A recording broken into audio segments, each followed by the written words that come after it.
E aí, tudo bem? Meu nome é Eduardo e hoje a gente vai estar falando aí, continuando nossos vídeos sobre o processo de decisão de Markov. E hoje a gente vai estar vendo aí como que funciona o processo de decisão de uma política depois que a gente já calculou, né, os nossos valores aí com base no processo de decisão de Markov. Então a gente vai estar vendo aí principalmente dois algoritmos hoje, que são o Value e o Policy Iteration, né? E basicamente, né, eles vão dizer como que a gente pode encontrar a melhor política. Então, eu vou passar aqui uma intuição básica, mais ou menos, de como funciona cada um desses algoritmos. Primeiro, sobre o Value Iteration, a iteração de valores. O que a gente vai fazer é, a gente vai, usando a equação de Bellman, a gente vai atualizar os nossos valores a ponto de que, em um determinado momento, por uma convergência que pode ser provada, eles vão ficar estáticos. E aí, né, a partir disso, a gente extrai uma política usando aí, a direção dos valores dos próximos estados que vão maximizar o v-valor e as decisões. Então, basicamente, a gente vai calculando esses valores, atualizando eles até um determinado que eles convergem e depois a gente extrai uma política. Ou então, a gente pode usar o Policy Iteration, que é basicamente o seguinte: a gente sabe que existe um número fixo de políticas diferentes que a gente pode tomar. Então, se a gente conseguir atualizar a política a cada iteração, em um determinado momento a gente vai achar uma política fixa que vai ser a melhor. Então, em uma a gente atualiza os valores, depois extrai a política, e no outro a gente é, chuta uma política, atualiza os valores, olha se a política mudou e vai fazendo isso iterativamente, né, e atualizando as políticas, alcançando valores melhores de políticas e melhores. Então, basicamente, né, isso pode estar descrito aqui. Os dois podem ser abordados em processos de decisão de Markov, mas no primeiro a gente vai atualizando o v-valor e depois extrai uma política. E no segundo a gente chuta uma política, avalia o v-valor, melhora a política e vai fazendo isso iterativamente. Então vamos ver primeiro aqui como funciona o v-valor, o algoritmo dele.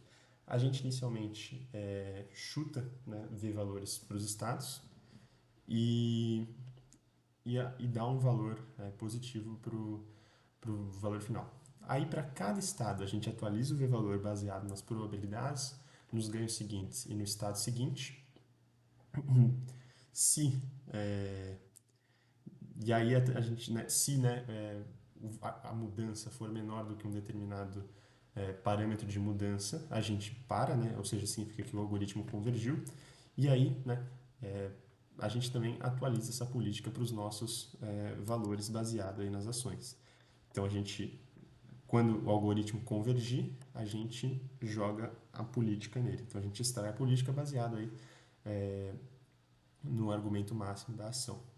Esse, esse value update, né, essa atualização aqui baseada na equação de Bellman é chamado de value update ou Bellman update. E basicamente, o VI ele é a soma esperada, a soma dos ganhos esperados acumulados no estado S, né? E o π aqui o π é a nossa política. Então, né, basicamente acho que vocês já conseguiram ver mais ou menos como funciona, mas a gente vai calcular esses valores vão convergir para algo parecido com isso, e aí, a partir disso a gente extrai a política, como eu já disse em outro vídeo. Né? Então, por exemplo, a gente começa nesse estado inicial e a gente vai evoluindo para aquele que maximiza. Né? Então, se a gente, qual que é a ação, né? Vamos extrair da política, qual que é a ação que vai maximizar aqui? Essa é a ação que leva para cima, que vai levar para esse valor de 0,57. Nesse estado de 0,57, qual a ação que maximiza os valores? É a ação para cima, porque vai levar para 0,64, enquanto a ação para baixo levaria 0,49. Então a gente vai subindo e atualizando esses valores de forma que eventualmente a gente vai ter uma política que vai definir aí, para todos os estados qual deveria ser o movimento que a gente faz. E é importante notar que, no momento de calcular, essa função de valor, existe um esforço computacional muito grande porque você tem que fazer muitas contas sobre muitos estados. Então, muitas vezes isso vai levar um custo computacional bem alto. Então, ó, por exemplo, aqui, a gente faz 100 iterações até que esses valores convergem. Se a gente iniciar tudo como zero, chutar, ter aqui uma política aleatória e aí for atualizando esses valores, a gente vai demorar 100 iterações para conseguir aí ter alguma coisa que convirja, né? E nem sempre a mudança vai ser tão grande, por exemplo, né? Não necessariamente vai ser tão grande e aí a gente vai ter um problema. Né? Justamente o que eu falei, né? É um algoritmo relativamente lerdo, né? E demora muito para convergir. E nem sempre o tempo que ele demora para convergir é o tempo que demoraria para a gente encontrar a nossa política ótima, né? Então, às vezes, a gente tem a chance de encontrar a política ótima mesmo antes do nosso algoritmo convergir. E aí que vai entrar, né, justamente a principal diferença para a policy iteration. Por quê? Porque a gente vai começar a chutar políticas, a gente vai atualizar as políticas em etapas e não só no final do processo, como ocorre no value iteration. Então, na policy iteration, a gente inicia os valores V de cada estado e chuta uma política. Então, vamos lá. E aí a gente faz o seguinte: para cada estado S, né, a gente atualiza o V-valor, considerando a política que a gente assumiu, né? E aí, se essa troca for menor do que o nosso parâmetro de parada, a gente para, né? Assim como a gente fazia no value iteration, só que no policy iteration, né? A gente, para cada estado, a gente sempre atualiza a política a cada passo. E aí, se essa política não alterar, a gente assume que a gente achou o nosso ponto ótimo. Então, se a gente achar uma política estável, a gente para o algoritmo, e se a gente achar uma convergência de v-valores, a gente para. Então, tem dois critérios de paradas. O que vier primeiro é aquele que a gente assume como sendo o nosso critério de política ótima.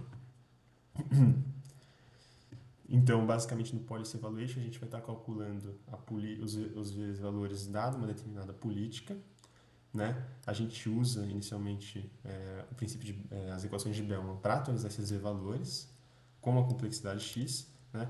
E como a gente vai estar seguindo, né, isso aqui, né? A gente vai estar atualizando esses valores iterativamente, mas também, né, dado que a gente está seguindo uma determinada política, né? E como não tem mais uma maximização dos termos, né? Cadê aqui? Ó? Sumiu a maximização aqui, porque a gente está seguindo uma política. A gente pode reduzir as equações de Bellman para um sistema linear. Então percebe a diferença aqui, ó. Quer ver? Aqui a gente estava extraindo um valor máximo, porque a gente não tinha uma política determinada. Aqui a gente muda porque a gente já tem uma política que a gente está seguindo. A gente só vai atualizar essa política depois. Então, isso aqui vai se reduzir para um sistema linear em alguns casos, né? Que é bem interessante, porque quando a gente tiver um pequeno espaço de estados, a gente pode resolver esse problema de policy evaluation por um sistema de equações lineares. E quando a gente tiver um espaço muito grande, a gente resolve iterativamente, como sempre faz. E aí, né, aqui basicamente tem uma prova de como que esse algoritmo converge. E aí, basicamente comparando, né? No value iteration, cada iteração a gente atualiza o v-valor e implicitamente, porque ainda não foi calculada a política. Só que a gente não faz um rastreio da polícia, né? Porque a gente sempre vai pegar o valor máximo no final. Na policy iteration, né, a gente atualiza, né, os valores baseados numa política fixa e aí depois a gente avalia, né, essa política e troca, né, ela se for necessário. Então os dois valores vão levar, né, a uma política ótima e a valores corretos de v-valores e podem ser implementados aí para estar resolvendo um processo de decisão de Markov. Bom, e aí com isso a gente encerra o processo de decisão de Markov. Espero que vocês tenham gostado. Um grande abraço e fui.